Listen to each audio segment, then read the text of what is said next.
బంగారం బ్యాంకులు ఇతర ప్రైవేటు సంస్థల్లో ఉన్న విడిపించి కొనబడను. కొమ్మూరి గోల్డ్ ఆంధ్ర మరియు తెలంగాణ. అందరికీ నమస్కారం. ఎరెక్టైల్ డిస్ఫంక్షన్ ప్రస్తుత కాలంలో చాలామంది కొత్తగా పెళ్ళైనటువంటి వాళ్ళలో కనబడుతున్నటువంటి సమస్య.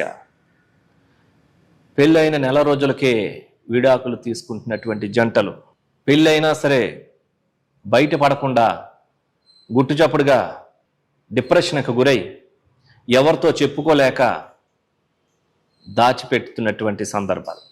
ఎరెక్టైల్ డిస్ఫంక్షన్, నరాల బలహీనత, బ్లడ్ సర్క్యులేషన్ సరిగా లేకపోవడం, డిప్రెషను, యాంగ్జైటీ, తద్వారా ఒక అమ్మాయి జీవితం, ఒక అమ్మాయి యొక్క లైఫ్ మొత్తం దెబ్బతీసినటువంటి వాళ్ళు అవుతున్నారు.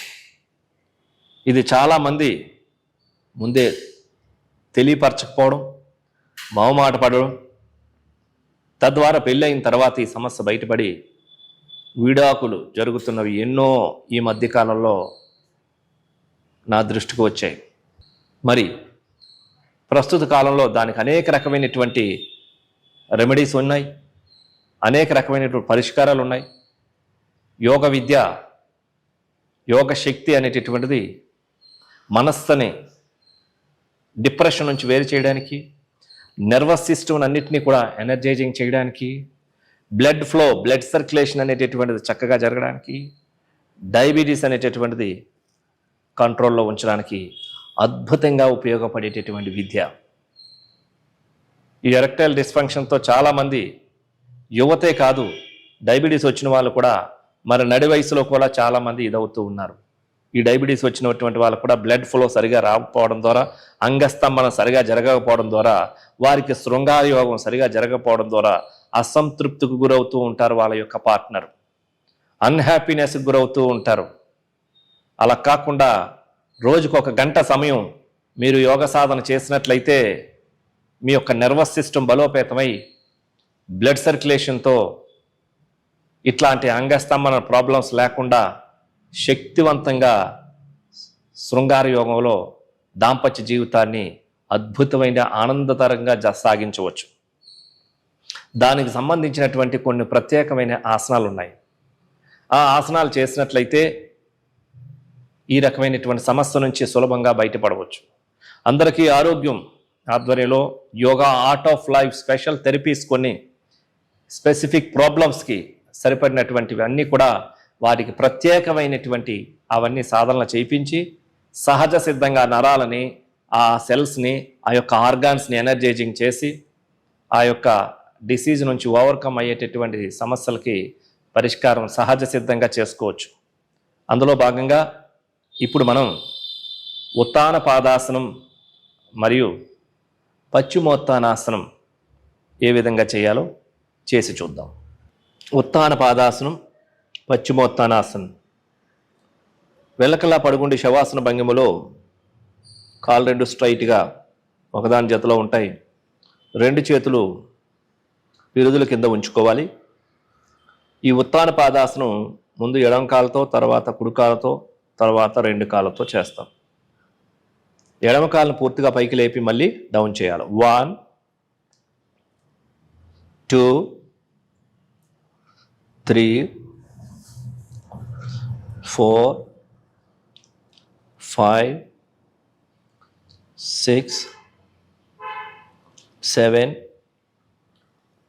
8 9 10. కుడి కాలుతో 1 2 3 4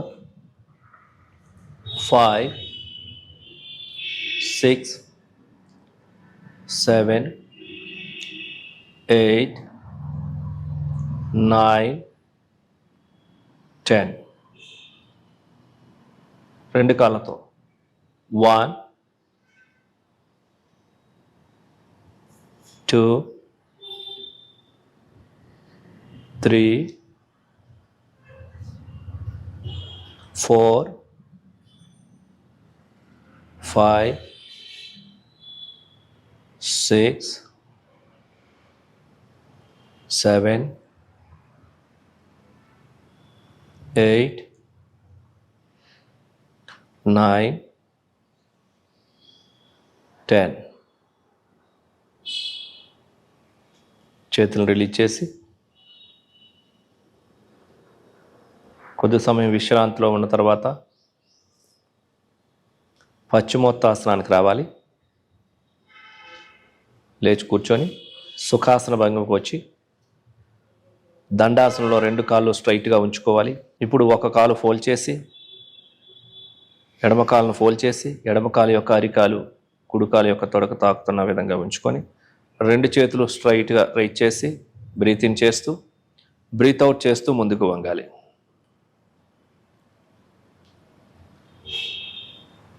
ఇప్పుడు నిదానంగా చేతులను రిలీజ్ చేసి శ్వాసను తీసుకుంటూ కిందకు దించాలి.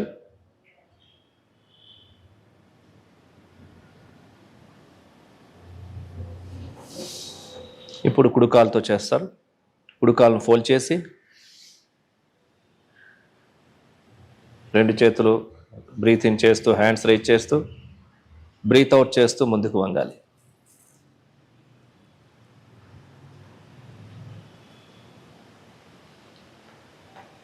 ఇప్పుడు నిదానంగా చేతులను రిలీజ్ చేసి బ్రీత్ ఇన్ చేస్తూ బ్రీత్ అవుట్ చేస్తూ హ్యాండ్స్ దించాలి. ఇప్పుడు 2 కాళ్ళతో హ్యాండ్స్ రైజ్ చేస్తూ బ్రీత్ ఇన్ చేస్తూ బ్రీత్ అవుట్ చేస్తూ స్లోగా ముందుకు వంగాలి. బ్రీత్ అవుట్ చేస్తూ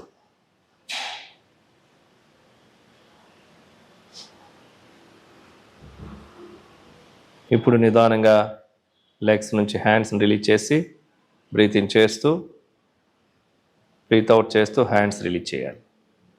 చూసారు కదండి, ఈ ఉత్తాన పాదాసనం, పశ్చిమోత్తానాసనం. యోగాసనాలు శరీరంలో ఈ పెల్విక్ పార్ట్స్ని, రీప్రొడక్టివ్ ఆర్గాన్స్ని ఎనర్జైజింగ్ చేయడంలో, బ్లడ్ సర్క్యులేషన్ పెంచడంలో, గ్రంథులు పనితీరును మెరుగుపరచడంలో చాలా ప్రముఖ పాత్ర వహిస్తాయి. వీటితో పాటుగా మార్జాలాసనం, భుజంగాసనం, ఇంకా కొన్ని కేగిల్ ఎక్సర్సైజెస్ అవన్నీ కొన్ని ఉంటాయి. క్రమం తప్పకుండా వాటిని చేసి మెడిటేషన్ చేయాలి ప్రతిరోజు. మెంటల్ స్ట్రెస్ అంతా కూడా పోవాలా, ఫియర్ పోవాలా, ఆ ఎడిక్షన్, ఆ ఇంటెన్షన్ పోవాలి. ఫస్ట్ మీ ఇంటెన్షన్ మార్చుకోవాలి. నా నరాలన్నీ చాలా బలంగా పనిచేస్తున్నాయి, ఓకే, నా మజిల్ స్ట్రెంగ్త్ అంతా ఫుల్గా ఉంది, బ్లడ్ సర్క్యులేషన్ అంతా పర్ఫెక్ట్గా ఉంది, ఓకే. సో దట్ ఈ రకమైనటువంటి ఇంటెన్షన్ మార్చుకోవాలి. అండ్ మీ ఆహారంలో తప్పనిసరిగా జ్యూసెస్, కొన్ని వాల్నట్స్, కొన్ని వేరుశనగలు రాత్రి నానబెట్టినటువంటివి, అలాగే ఒక 20 బాదంలు రాత్రి నానించుకొని ప్రతిరోజు ప్రొద్దున తినడం, అలాగే సి విటమిన్ ఎక్కువగా ఉండేటటువంటి ఫ్రూట్స్ ఎక్కువగా తీసుకోవడం, నిమ్మరసం కానీ నారింజకాయలు కానీ ప్రతిరోజు తీసుకోవడం. అదేవిధంగా ప్రాణాయామం కొన్ని ఉన్నాయి, అశ్విని ముద్ర, ప్రాణముద్ర, ఇవన్నీ రెగ్యులర్గా చేయడం, ప్రతిరోజు కొద్ది సమయం వాకింగ్ చేయడం. సో ఈ రకంగా మీరు చక్కగా చేసినట్లయితే ఆల్మోస్ట్ చాలా వరకు మీ యొక్క సహజంగా మీ చేతుల్లోనే పరిష్కరించుకోవచ్చు. సివియర్గా ఉంటే అది వేరే విషయం, వేరే నెక్స్ట్ ట్రీట్మెంట్లు ఏమైనా కూడా వైద్యుల దగ్గరికి వెళ్ళవచ్చు. కానీ చాలా వరకు మీ స్ట్రెస్ లెవెల్స్ని తగ్గించుకొని మీ నర్వస్ సిస్టమ్ని ఎనర్జైజింగ్ చేసుకోగలిగితే కనుక ఈ సమస్య నుంచి మీరు చాలా సులభంగా బయటపడవచ్చు. కాబట్టి ఇట్లాంటి వాళ్ళు ఎవరైనా ఉంటే దయచేసి అది క్లియర్ చేసుకున్న తర్వాత వివాహం చేసుకోండి. వేరే వాళ్ళ జీవితాన్ని మీరు అనవసరంగా అన్యాయం చేయొద్దు, నాశనం చేయొద్దు. అలాగే మీ పేరెంట్స్ కూడా మీరు సిగ్గు లేకుండా చెప్పండి, మొహమాట పడకుండా. పేరెంట్స్ కూడా మీ పిల్లవాళ్ళ యొక్క ఆరోగ్య స్థితిగతులు ఎలా ఉన్నాయో మీరు కూడా తెలుసుకోవాలి. కాబట్టి మీరందరూ కూడా ఈ రకమైన యోగ విద్యని ఉపయోగించుకొని అందరూ ఆరోగ్యంగా ఉండాలని కోరుకుంటున్నాను. నమస్కారం.